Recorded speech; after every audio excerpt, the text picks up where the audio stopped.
इन्नल हम्दुलिल्लाह नहमदुहु व नस्तईनुहु व नस्तगफिरुहु नात कम करी, नात का तकरीर का तकरीर का बहुत लंबा हो जाए। पता चले 5 GB का एक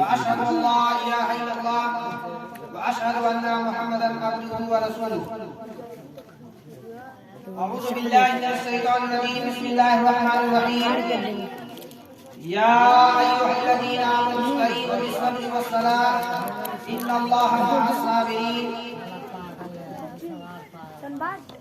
हाज़िरीन मजलिस, स्टेज पे जलवा अफरोज़ उलमाए कराम, नौजवान साथियों, पर्दा नसीन ख्वातीन इस्लाम, मेरी माँ और बहनें, आप लोगों ने बहुत सारे उलमाए कराम से यहाँ पर बैठकर तकरीरें सुनी है। मैं अभी जो इससे पहले जो मुकर्रिर आए थे, इन बात जो ईमान और अमले सालेह के ताल्लुक से आप लोगों के सामने बातें रखी थी, मैं चाहता हूँ कि उन्हीं की तरफ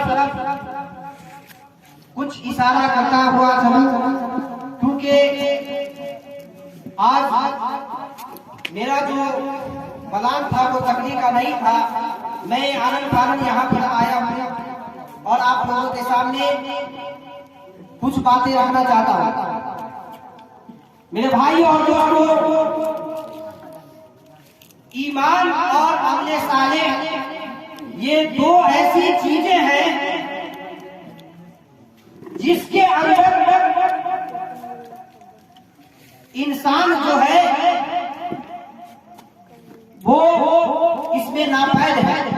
यानी किसी के अंदर ईमान है तो अमले सालेह नहीं है, और अगर अमले सालेह है तो ईमान अच्छी नहीं है।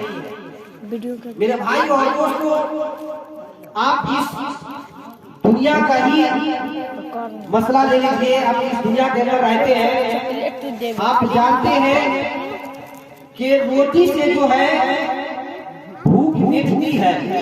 आप सिर्फ रोटी रोटी रोटी कहते रहिए, इससे आपकी भूख मिट जाएगी? बतलाइए मेरे भाई और दोस्तों, रोटी कहने से आपकी भूख मिट जाएगी? नहीं मेरे भाई और दोस्तों, बल्कि रोटी बनाने के लिए आटे को गूंथना होगा और उसको तावे पे रखना होगा, उसको सेकना होगा, तभी जाकर जो है रोटी तैयार होगी और उसके बाद जो हम उसको खाएंगे और उसके बाद जो है हमारी भूख मिटेगी। यानी कितनी मराहिल तय करने के बाद जो है ये रोटी तैयार होती है और उससे भूख जो है हमारी मिटती है।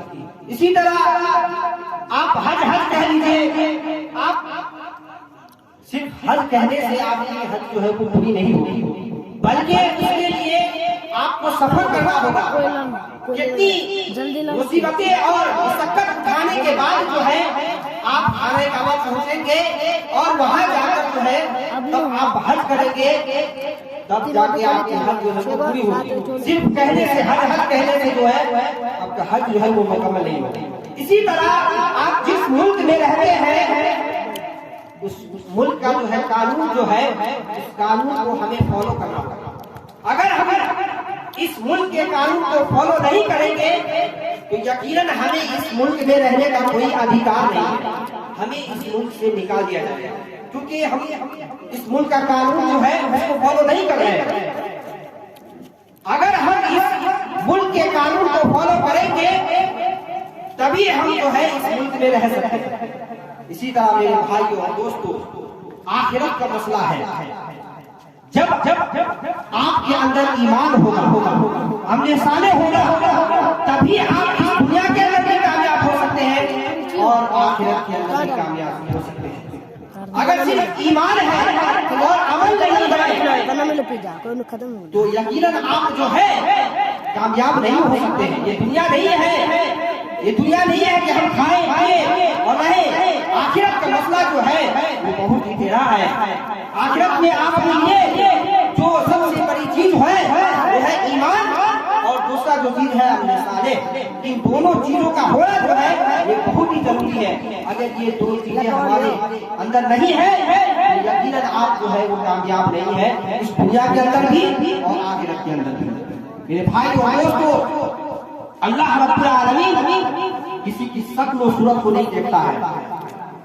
वो नहीं देखता है कि आप मौलाना है, आप टोपी पहने हुए हैं, आप कुर्ता पैजामा पहने हुए हैं, आप नमाजी है और जीवत भी करते हैं, घोड़ी भी करते हैं। ऐसे बोलने से अल्लाह रब्बुल आलमीन को कोई फायदा नहीं। इसी तरह मेरे भाई और दोस्तों, जो शॉर्ट पैंट पहनता है लेकिन वो अल्लाह वाला है, अल्लाह रब्बुल आलमीन से डरता है, ईमान वाला है। अगर वो अल्लाह रब्बुल आलमीन से डरता है, ईमान रखता है और अपने साले भी करता है तो यकीनन उसका अमल जो है काबिल कबूल है। अल्लाह रब्बुल आलमीन उसको जन्नत देगा। तो मेरे भाई और दोस्तों, अल्लाह रब्बुल आलमीन जो है किसी की शक्ल सूरत को नहीं देखता। अल्लाह रब्बुल आलमीन जो देखता है वो हमारे दिल को देखता है कि हमारे दिल के अंदर जो है वो तकवा है कि नहीं है, हम ईमान वाले हैं कि नहीं है। वहाँ पे कैमरा है। भाई और दोस्तों, ये रमजान का महीना चल रहा है और आप जानते हैं कि इस माहे मुबारक में हम जो कुछ भी अमल करेंगे अल्लाह रब्बुल आलमीन इसका दोहरा अजर जो है आपको देता है। और ये अल्लाह रब्बुल आलमीन ही देता है, ये फरिश्ते नहीं देते हैं। तो मेरे भाई और दोस्तों, हमारा ईमान होना चाहिए कि रमजान में हम जो कुछ अमल कर रहे हैं अल्लाह रब्बुल आलमीन उसका सिला, उसका बदला देगा। तो मेरे भाई और दोस्तों, हमें ज्यादा से ज्यादा इस महीने में नमाज पढ़नी चाहिए, तौबा और इस्तिग़फ़ार करनी चाहिए और सबे कदर की जो रात जो आती है, रात रातें हैं, उसमें अल्लाह रब्बुल आलमीन के सामने रोए, गिराए, माफी तलाफी कराए, तभी हम जो है ईमान वाले बन सकते हैं। वरना यदि हम इस रमजान को लाएगा गुजार देंगे तो हमें ये रमजान भी कुछ फायदा नहीं देगा। तो कहने का मतलब ये है मेरे भाई और दोस्तों, बताने की बात यह है कि ईमान जो है अल्लाह रब्बुल आलमीन देखता है, तकवे को देखता है। आप नूह अलैहिस्सलाम को ले लीजिए, नूह अलैहिस्सलाम वो अल्लाह के नबी है, लेकिन उनका बेटा जो है वो काफिर है, मुश्रिक है। फैजान कैसा मामला है, क्या मामला है? नबी लेकिन उनका बेटा काफिर। तूफान आई लेकिन नूह अलैहिस्सलाम जो अपने बेटे को नहीं बचा पाया। उनका क्या अमल था जिसकी वजह से अल्लाह रब्बुल आलमीन उनको धुकार दिया कि नूह अलैहिस्सलाम के बेटे को धुकार दिया कि अगर नूह अलैहिस्सलाम अगर तुम अपने बेटे को बचाओगे तो तुम्हारी सल्तनत जो है वो हम छीन लेंगे, नबूवत छीन लेंगे। तो मेरे भाई और दोस्तों, इससे पता चलता है कि अल्लाह रब्बुल आलमीन जो है ईमान को देखता है, वो नहीं देखता कि नबी है, नबी का बेटा है, उनको बचा लिया जाएगा, उनको भी जन्नत में दाखिल कर दिया जाएगा। ये अल्लाह रब्बुल आलमीन को मंजूर नहीं है। अल्लाह रब्बुल आलमीन चाहता है कि कौन ईमान वाला है, कौन मेरी इबादत करता है, कौन शिर्क से जो है वो महफूज है और दूर है। इसी तरह मेरे भाई और दोस्तों, फिरौन को ले लीजिए, फिरौन की बीवी जो है वो जन्नती और फिरौन जो है वो दोज़खी। ये कौन सा मामला है, ये कौन सा अमल है जिसकी वजह से जो है आसिया जो है वो जन्नत में चले गई और फिरौन जो है वो जहन्नम नसीब हो गया। तो मेरे भाई और दोस्तों, ये कोई बहुत बहुत बहुत नहीं है, बल्कि ये ईमान का मामला है। वो ईमान वाली थी जिसकी वजह से जो है वो जन्नत में चली गई और वो जो फिरौन जो था काफिर था, मुश्रिक था, वो कहता था अला मैं सबसे बड़ा रब हूँ। इसी वजह से अल्लाह रब्बुल आलमीन ने उसे जहन्नम नसीब कर दिया। तो मेरे भाई और दोस्तों, ईमान हुबैब को ले लीजिए, सहाबी है, उनको सूली पर चढ़ा दिया गया और क्या कहते हैं, अभी भी वक्त है, तुम कह दो जिस जगह तुम खड़े हुए हो उस जगह का ये मोहम्मद सल्लल्लाहु अलैहि वसल्लम होते। तो हुबैब क्या कहते हैं, 100 जाने जो है वो कुर्बान है, लेकिन मैं ये नहीं चाहता कि मेरी जगह जो है नबी सल्लल्लाहु अलैहि वसल्लम। मेरे भाई और दोस्तों, ये ईमान था, ये सहाबी का ईमान जो है कैसा था, जिसकी बदौलत जो है वो नबी सल्लल्लाहु अलैहि वसल्लम के बतलाए हुए तरीके पर निकलते थे। लेकिन आज जो मुसलमान का जो हाल जो है वो बहुत ही गंदा हो चुका है, वो ईमान वाले नहीं है। और अमले सारे को छोड़ दीजिए, ईमान ही अच्छी नहीं है तो अमल क्या होगा। आप जानते हैं कि ईमान के आकार कितने हैं? कोई बता सकता है कि ईमान के आकार कितने हैं? कितने हैं मेरे भाई और दोस्त? ईमान के अरकान जो है वो 6 हैं। अल्लाह रब्बुल आलमीन पर ईमान लाना, फरिश्तों पर ईमान लाना, नबियों पर ईमान लाना, आसमानी किताब पर ईमान लाना, और इसी तरह क़यामत के दिन पर ईमान लाना। और मेरे भाई और दोस्तों, बहुत सारी बातें जो है सिर्फ कहने से जो है ये बात नहीं होगी मुकम्मल, बल्कि हमें अमल करना होगा। आप देख लीजिए, अल्लाह रब्बुल आलमीन पर हमारा ईमान जो है कैसा होना चाहिए। हम अल्लाह रब्बुल आलमीन को एक मानते हैं, लेकिन अल्लाह रब्बुल आलमीन को एक मानते हुए हम उस में जो है शिर्क व बिदअत व खुराफात कर रहे हैं। जैसा कि मौलाना साहब ने बताया था कि तावीज़ और गंगा जो है इस पर हम जो है विश्वास करते हैं, भरोसा करते हैं कि यही जो है ये तावीज़ जो हम लटकाए हुए हैं, ये धागा जो हम पहने हुए हैं, पैरों में हो या हाथों में हो या गले में हो या किसी भी शक्ल में जो है हम जो पहनते हैं इसी पर हम भरोसा करते हैं। हम कहते हैं कि हम अल्लाह वाले हैं, हम कहते हैं कि अल्लाह देने वाला है, अल्लाह खिलाने वाला है, पिलाने वाला है, मुसीबतों को दूर करने वाला है। लेकिन आर में जो है हम जो अमल कर रहे हैं वो सरासर गंदा अमल कर रहे हैं। तो मेरे भाई और दोस्तों, ये कैसे हो सकता है कि आप तावीज़ लटकाए और उसी पर भरोसा करें कि यही जो है सफा देने वाला है। आप धागा पहने और भरोसा करें कि यही जो है धागा जो है हमें मुसीबतों से दूर करेगा। मेरी माँ और बहनें जो मेरी बातें सुन रही है वो खास करके ये बात समझ ले, क्योंकि ज्यादातर औरतें जो है ये कब्रों पर जाती हैं, उन पर जाकर मुर्दा चढ़ाती हैं, चादरें चढ़ाती हैं, उनसे मिन्नतें मांगती हैं। मेरे भाई और दोस्तों, मेरी माँ और बहनें, भला अल्लाह रब्बुल आलमीन ने आपको पैदा किया है, अल्लाह रब्बुल आलमीन आपको देने वाला है, अल्लाह रब्बुल आलमीन आपको औलाद देने वाला है, और आप अल्लाह रब्बुल आलमीन को छोड़कर कब्रों पर जाते हैं, ऊपर चढ़ावा चढ़ाते हैं, क्या चढ़ाते हैं, ऊपर खसियां चढ़ाते हैं और उनसे मिन्नतें मांगते हैं, उनसे मुरादें मांगते हैं। ये कौन सी बात हुई? हमारा क्या अमल है? क्या अल्लाह रब्बुल आलमीन ने यहाँ हम यही अमल लेकर जाएंगे? क्या हम ईमान वाले यही हैं? अल्लाह रब्बुल आलमीन के सामने जब हम खड़े होंगे तो हम कहेंगे एक तरफ जो है मेरी इबादत करते हैं और दूसरी तरफ जो हमने तेरे नाम पर जो है मुझे चढ़ाई, नजरें चढ़ाई और नजारे गिरने की जातों का इसलिए अल्लाह रब्बुल आलमीन के सामने मुंह दिखाएंगे। मेरे भाई और दोस्तों, मेरी माँ और बहनें, आप मुसलमान हैं, अल्लाह रब्बुल आलमीन ने आपको मुसलमान बनाया है, नबी सल्लल्लाहु अलैहि वसल्लम के उम्मती होने का सिर्फ बख्शा है। तो इसका ये मतलब नहीं कि इससे आप फायदा उठाए और इसके आड़ में जो है कुरान और हदीस को बनाए टाक रखकर बिदअत व खुराफात करें। तो मेरे भाई और दोस्तों, हमें सबसे पहले जो है ईमान के जो अरकान जो है वो अल्लाह रब्बुल आलमीन पर ईमान लाना होगा कि अल्लाह रब्बुल आलमीन जो है देने वाला है, अल्लाह रब्बुल आलमीन जो है खिलाने वाला है, अल्लाह रब्बुल आलमीन जो है पिलाने वाला है, अल्लाह रब्बुल आलमीन औलाद देने वाला है। जो कुछ भी मांगे अल्लाह रब्बुल आलमीन से मांगे। जैसा कि मैंने शुरू में कहा था कि या अय्युहल्लज़ीना आमनू इस्तईनु बिस्सब्रि वस्सलाह इन्नल्लाहा मअस साबिरीन, कि ऐ ईमान वालों, तुम नमाज के जरिए मुझसे मदद तलब करो, नमाज और सब्र के जरिए से मुझसे मदद तलब करो। तो यहाँ अल्लाह रब्बुल आलमीन ने ईमान का शर्त लगाया, या अय्युहल्लज़ीना आमनू। अब जहाँ कहीं भी देख लीजिए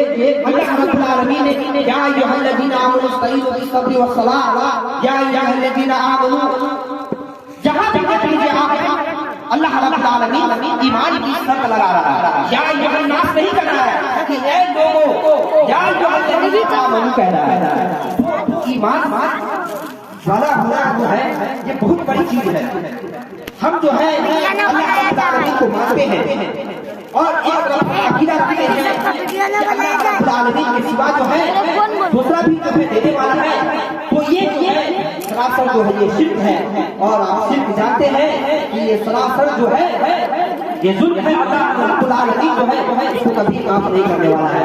भला अल्लाह रब्बुल आलमीन पैदा करने वाला और आप अल्लाह रब्बुल आलमीन को छोड़कर जो है घरेलू जाकर परस्तिश करें कि अल्लाह रब्बुल आलमीन को कैसे लगाएंगे। भाई और दोस्तों, अल्लाह रब्बुल आलमीन के साथ फरमाता है कुल हुवल्लाहु अहद अल्लाहु समद लम यलिद व लम यूलद व लम यकुल लहू कुफुवन अहद, कि अल्लाह एक है, अल्लाह के सिवा कोई माबूद नहीं और ना वो जना गया और ना उससे किसी कोई जना है और वो बेनियाज है। तो मेरे भाई और दोस्तों, इस आयत पर हमें गौर करना होगा कि अल्लाह रब्बुल आलमीन जना है और ना उससे जना गया है। अल्लाह रब्बुल आलमीन एक है, वो अकेला है, हम उसी से मांगे और किसी से ना मांगे। इसी तरह मेरे भाई और दोस्तों, दूसरी जो चीज है वो फरिश्तों पर ईमान जो है, हमारा फरिश्तों पर ईमान होना चाहिए कि ये फरिश्ते जो है ये अल्लाह रब्बुल आलमीन ने इसको पैदा किया है। अल्लाह रब्बुल आलमीन तो मखलूक है, जिस तरह हम और इंसान है, वो इंसान की तरह नहीं है कि अल्लाह रब्बुल आलमीन ने कहा कि तुम नमाज को कायम करो, तो इंसान जो है नमाज को पढ़ता भी है और छोड़ता भी है। अल्लाह रब्बुल आलमीन ने कहा इंसानों को कि तुम रोजा रखो, तो इंसान जो है इंसान के जो है रोजा रखता भी है, छोड़ता भी है। लेकिन जो फरिश्ते जो है वो अल्लाह रब्बुल आलमीन ने जिस काम के लिए कहा है वो वही करते हैं और उसके अलावा काम नहीं करते। वो इंसान की तरह दगाबाज नहीं है, धोखेबाज नहीं है। अल्लाह रब्बुल आलमीन ने फरिश्तों को पैदा किया है, वो दूर से हम लोगों को नजर नहीं आ रही है, लेकिन हमारा ईमान है कि फरिश्ते हैं। अल्लाह रब्बुल आलमीन ने जिसको जो काम पर लगाया है, इस्राइल अलैहिस्सलाम वो बारिश बरसाने का काम करता है और इसी तरह इस्राइल अलैहिस्सलाम की जान निकालते हैं। इस्राफील अलैहिस्सलाम जो क़यामत के दिन जो है रूह फूकेंगे और जिब्रील अलैहिस्सलाम जो नबी सल्लल्लाहु अलैहि वसल्लम पर वही लाते थे, कुरान की आयतें नाज़िल होती थी और नबी सल्लल्लाहु अलैहि वसल्लम के पास आते थे। तो हमें फरिश्तों पर ईमान लाना होगा। इसी तरह मेरे भाई और दोस्तों, हमें रसूलों पर भी ईमान लाना होगा। जितने भी नबी आए, आदम अलैहिस्सलाम से लेकर नबी सल्लल्लाहु अलैहि वसल्लम तक, तमाम का जो टारगेट था यही था कि तमाम लोग जो है अल्लाह वाले बन जाए और शिर्क व बिदअत से जो है उसको दूर रहे। तमाम नबी जितने भी नबी आए, आदम अलैहिस्सलाम से लेकर नबी सल्लल्लाहु अलैहि वसल्लम तमाम का मकसद जो था, तमाम नबियों का टारगेट जो था वो तौहीद का था कि तमाम लोग जो है अल्लाह रब्बुल आलमीन का नाम लेने वाले बन जाए और शिर्क व बिदअत से दूर हो जाए। तो हमें तमाम नबियों पर ईमान लाना होगा और हमें जो अमल करना होगा, जो तरीका हमें अपनाना होगा, वो नबी सल्लल्लाहु अलैहि वसल्लम ने जो तरीका हमें बताया है, वो अमल के जरिए, वो बोलने के जरिए खबर की या कोई बात कही, तो बातों पर हमें अमल करना होगा, तभी हम कामयाब हो सकते हैं। वरना मेरे भाइयों दोस्तों, हमारा हाल भी वही होगा जो बनी इस्राइल का हुआ, हमारा हाल वही होगा जो लूत अलैहिस्सलाम के कौम के साथ हुआ, हमारा हाल भी वही होगा। जो बहुत सारी कौमों का जो कुरान में जिक्र है, वो हमें कुरान से कोई मतलब नहीं है। हम सिर्फ जो है कुरान जो है पढ़ते हैं। हालांकि अल्लाह रब्बुल आलमीन ने कहा है कि कुरान की तिलावत करो। कुरान को पढ़ने का मतलब ये हुआ कि कोई आदमी पढ़ गया, आप बता दीजिए एक पारा दो पारा वो पढ़ लिया और फंसा जाएगा। वो पढ़ने का मतलब ये हुआ या बहुत सारे हाफिज जो होते हैं इतनी जो है कुरान पढ़ते हैं या जो है समझ में आती है, और इसके अलावा बहुत सारी बातें जो है वो समझ में नहीं आती है।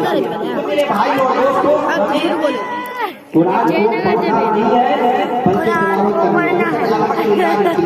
तमाम तारीफ अल्लाह रब्बुल आलमीन के लिए है, तमाम जहानों का रब है।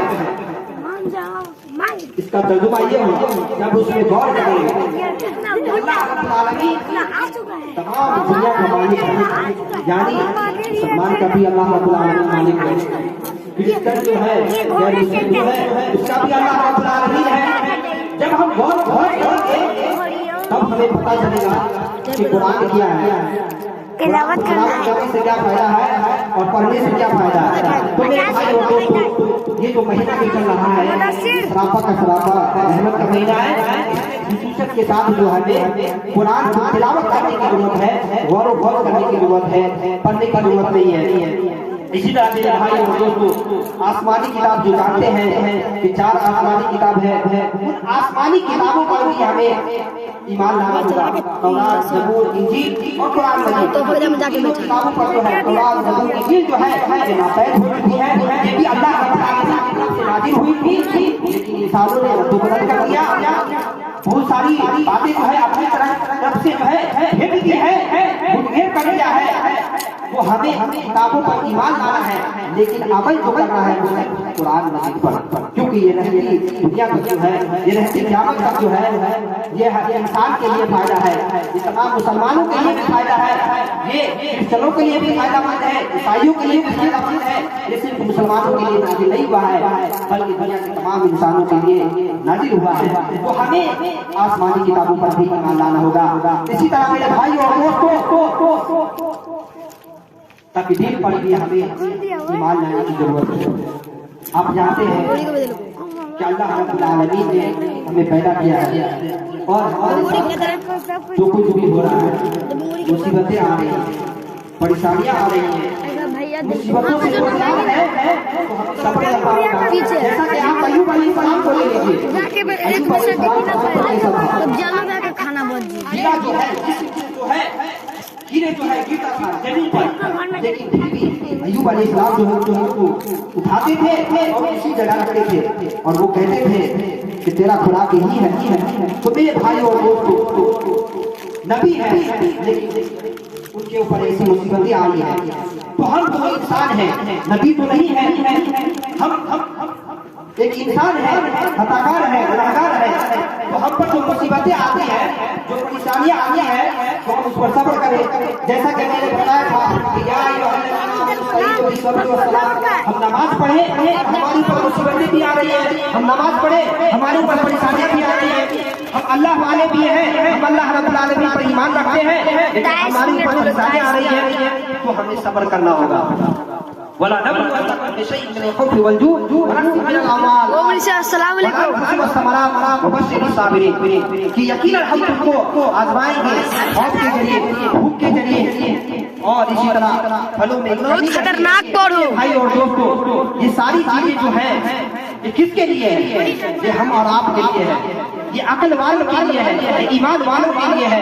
जो ईमान वाला होगा, जो अल्लाह से डरने वाला होगा, वो समझेगा कि अल्लाह रब्बुल आलमीन ने दुनिया को क्यों बनाया है, अल्लाह रब्बुल आलमीन ने दुनिया को क्यों बनाया है। तो मेरे भाई और दोस्तों, सबसे बड़ी चीज है जो तकदीर जो है अल्लाह रब्बुल आलमीन ने जो हमारी तकदीर में लिख दिया है वो होकर रहेगा। जो मुसीबतें अल्लाह रब्बुल आलमीन ने, जो परेशानियां हमें लिख दी है, वो परेशानियां आगे आएंगी, वो मुसीबतें आगे आएंगी, लेकिन इसका ये मतलब नहीं है कि हम सिर्फ तकदीर पर भरोसा कर लेंगे। जैसा कि आजान हो रही है, आप जानते हैं कि आजान हो रही है, इससे ये पता चलता है कि मौजूद जो है हमें बुला रहा है नमाज के लिए, भरोसा करते तकदीर में लिखा हुआ है आजान हो रही है, तो ये इसका मतलब ये नहीं है, बल्कि अल्लाह रब्बुल आलमीन ने अकल दिया है। नमाज हो रही है, ये मतलब है कि आप नमाज के लिए जाइए, नमाज पढ़िए, और आप सिर्फ आजान सुनिए और भरोसा करिए कि तकदीर पर कि नहीं तकदीर में लिखा हुआ है नमाज हम नहीं जाएंगे पढ़ने के लिए। तो मेरे भाई और दोस्तों, सिर्फ हमें तकदीर पर भी भरोसा नहीं करना होगा, बल्कि तकदीर में जो लिखी हुई है वो तो होकर रहेगा, लेकिन हमें अमल भी करना होगा, हमें आगे वो जमाने से अमल भी करना होगा, तभी हम कामयाब हो सकते हैं। सिर्फ तकदीर के भरोसे रहते हैं हम कामयाब नहीं होंगे। इसी तरह मेरे भाई और दोस्तों, हमें क़यामत के दिन पर भी ईमान लाना होगा, आखिरत के दिन पर भी ईमान लाना होगा। आप जानते हैं कि ये दुनिया जो है एक दिन जो है ये फना हो जाएगी। ये जमीन जो है और जो जा रहा, ये जमीन जो है छिछोड़ दी जाएगी। इससे पहले जो है बहुत सारी जो है अर्थक्वेक जिसको हम बोलते हैं, भूकंप जो आया था, जिसकी वजह से इंसान जो है डर गया और मस्जिदें जो है वो गुल हो गई, अल्लाह वाले बन गए, तमाम ईमान वाले बन गए। एक झटके से जो है तमाम इंसान जो है खलबला गया मेरे भाई और दोस्तों। लेकिन क्या होगा जब जमीन जो है फट जाएगी, ये चांद जो है टुकड़े होकर गिर पड़ेंगे, ये सूरज जो है ये बेनूर हो जाएगी, ये तारे जो हम देख रहे हैं, ये तारे जो है झुर्मुट जो हम देख रहे हैं, ये तारे गिर जाएंगी, ये आसमान जो है फट जाएगा और मेरे भाई और ये सूरज जो है इशारा करेंगे, ये सूरज जो है हो जाएगा। तो उस दिन क्या करेंगे, उस दिन क्या काम आएगा, उस दिन वही आएगा जो हम इस दुनिया के अंदर कर रहे हैं। अगर हम ईमान वाले हैं, अगर हम अच्छे अमल किए हैं, तो कल क़यामत के दिन जो है अल्लाह के सामने जो हम सुरखरू हो जाएंगे और कहेंगे तूने हमें जिंदगी दे दी और हमने फकीरी की जिंदगी गुजारी और केवल इबादत की और ईमान वाले बने, तो अल्लाह रब्बुल आलमीन के सामने हम जवाब दे पाएंगे। ये हम जवान से जो बोलते हैं कल क़यामत के दिन सजा का पहले तारी लगा देगा। ये जवाब तारी मस्जिद में ये काम जिससे हम सुनते हैं, गाने सुनते हैं, न जाने क्या बेहुदा सुनते हैं, ये कान भी खिलाफ हो जाएगी। ये हाथ जिससे काम करते हैं और करते हैं, ये अंगूर का डिब्बा लेकर हमसे ज्यादा जानो इसी तरह मेरे भाई अंगूर का डिब्बा फिक्र ना हो, अच्छी चीजें भी देखते हैं, गंदी चीजें भी देखते हैं, ये आंख जो हमारे खिलाफ हो जाएगी। इसी तरह जिस्म की जितनी भी आदत जो है ये हमारे खिलाफ हो जाएगी और हम अकेले हो जाएंगे। तो मेरे भाई और दोस्तों, ये गनीमत समझिए, अल्लाह रब्बुल आलमीन ने आपको जो आंखें दी है, अल्लाह रब्बुल आलमीन ने आपको अकल दिया है, अल्लाह रब्बुल आलमीन ने आपको कान दिया है, उससे अच्छी चीजें सुने। अल्लाह रब्बुल आलमीन ने आपको जो अकल दिए हैं उससे अच्छी चीजें देखें। अल्लाह रब्बुल आलमीन ने आपको ज़बान दिया है तो गीबत न करे, चुगलखोरी न करे, बल्कि कुरान मजीद की तिलावत करे, अच्छी बातें बोले, लोगों को समझाए। हाथ दिया है तो हाथ से कमाए, गलत काम न करे इससे। तो मेरे भाई और दोस्तों, ये जिस्म जो है हमारे खिलाफ हो जाएगी, तो हम उस वक्त क्या करेंगे। तो मेरे भाई और दोस्तों, कहने का मतलब ये है कि ईमान जो है हमारे अंदर होनी चाहिए और अपने साले जो है हमारे अंदर होनी चाहिए। अगर हम ईमान वाले नहीं हैं, नेक अमल हम नहीं कर रहे हैं, तो यकीनन हम जो है कामयाब नहीं होंगे। और आप जानते हैं कि इस्लाम की जो बुनियाद पर रखी गई है, कलमा शहादत का इकरार करना, नमाज पढ़ना, ज़कात अदा करना और रोज़ा रखना और हज करना, ऊपर जो है अमल करेंगे, अपनी जामा पहनाएंगे और अमल करेंगे और ईमान वाले बने रहेंगे, तो यकीनन जो है आप कामयाब है इस दुनिया के अंदर भी और आखिरत के अंदर भी। मैंने ज्यादा बातें बताते हुए अल्लाह रब्बुल आलमीन से दुआ करता हूँ कि अल्लाह रब्बुल आलमीन तो हमें सबसे पहले बातों पर अमल करने की तौफीक अता फरमा। या अल्लाह रब्बुल आलमीन जो भाई इस मजलिस में बैठे हुए हैं मौला, या अल्लाह उनकी दुआएं मौला, या अल्लाह जो इस मस्जिद को सजाया है मौला, जो इस मस्जिद को सजाया है मौला, उनकी नेक ख्वाहिशात को पूरा कर दे मौला। या अल्लाह जो भाई इस दुनिया से चले गए हैं मौला, या अल्लाह उनकी कब्रों को नूर से भर दे मौला। या अल्लाह ये माह रमजान जो हमसे जुदा हो रहा है मौला, जो बचा हुआ है मौला, इनमें तू हमें ज्यादा से ज्यादा कुरान मजीद की तिलावत करने की और ज्यादा से ज्यादा दुआ करने की तौफीक अता फरमा। अल्लाह रब्बुल आलमीन तू हमें जब तक इस दुनिया के अंदर ईमान के साथ रखा और जब हमारा खात्मा हो तो खात्मा भी खैर हो। आमीन। दुआ की दुआवान अल्हम्दुलिल्लाह रब्बिल आलमीन। अस्सलामु अलैकुम व रहमतुल्लाहि व बरकातहू। माशाअल्लाह, तस्नगी जम गई